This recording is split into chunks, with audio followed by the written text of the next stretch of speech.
ప్రపంచంలోనే అత్యంత స్థిరమైన ప్రజాస్వామ్య దేశంగా పేరొందిన బ్రిటన్ ఇప్పుడు రాజకీయ అస్థిరతకు మారుపేరుగా నిలుస్తోంది. దేశ ప్రధాని నివాసం 10 డౌనింగ్ స్ట్రీట్ ఒక క్యూ లైన్ను తలపిస్తోంది. తాజాగా లేబర్ పార్టీ నేత కీర్ స్టార్మర్ ప్రధాని పదవికి రాజీనామా చేయడంతో గత 10 ఏళ్లలో ఏకంగా 7 ప్రధానులు మారినట్లయింది.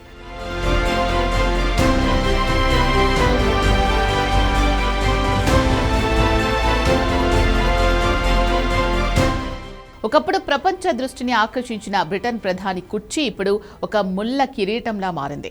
ఈ పరిస్థితికి దారితీసిన ప్రధాన కారణాలు విశ్లేషిస్తే ముఖ్యంగా 4 అంశాలు స్పష్టంగా కనిపిస్తున్నాయి. బ్రిటన్ రాజకీయాల్లో తాజా అస్థిరతకు మొదటి బీజం పడింది బ్రెగ్జిట్తోనే. అప్పటి ప్రధాని David Cameron Britain European Union EU నుంచి విడిపోవాలా వద్దా అని ప్రజల అభిప్రాయం కోరారు.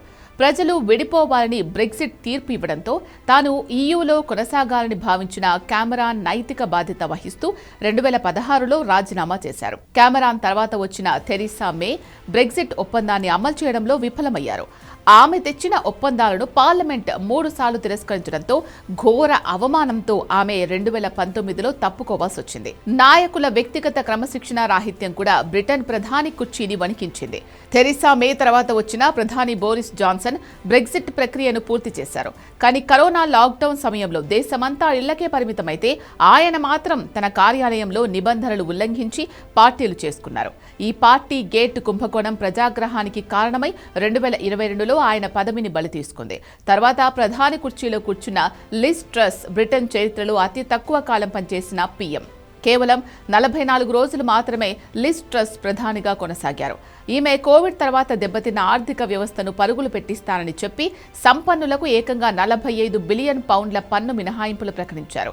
ఈ అనాలోచిత నిర్ణయంతో మార్కెట్లు కుప్పకూరడంతో 2022లో ఆమె రాజీనామా చేయక తప్పలేదు. తర్వాత వచ్చిన రిషి సునక్ ద్రవ్యోల్బణం, పెరిగిన జీవన వ్యయం, యుక్రెయిన్ యుద్ధం ప్రభావంతో అల్లాడుతున్న ఆర్థిక వ్యవస్థను గాడిలో పెట్టలేకపోయారు.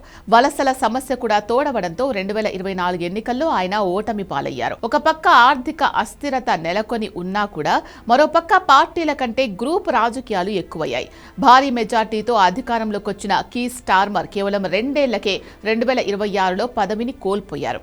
పెరుగుతున్న జీవన వ్యయాన్ని అదుపు చేయలేకపోవడం, సంక్షేమ పథకాల్లో కోతలు విధించడం వల్ల ఆయనపై తీవ్ర అసంతృప్తి వ్యక్తమైంది. దీనికి తోడు లేబర్ పార్టీకి చెందిన 100 మందికి పైగా ఎంపీలు ఆయనకు ఎదురు తిరగడంతో స్టార్మర్ రాజీనామా చేయాల్సి వచ్చింది.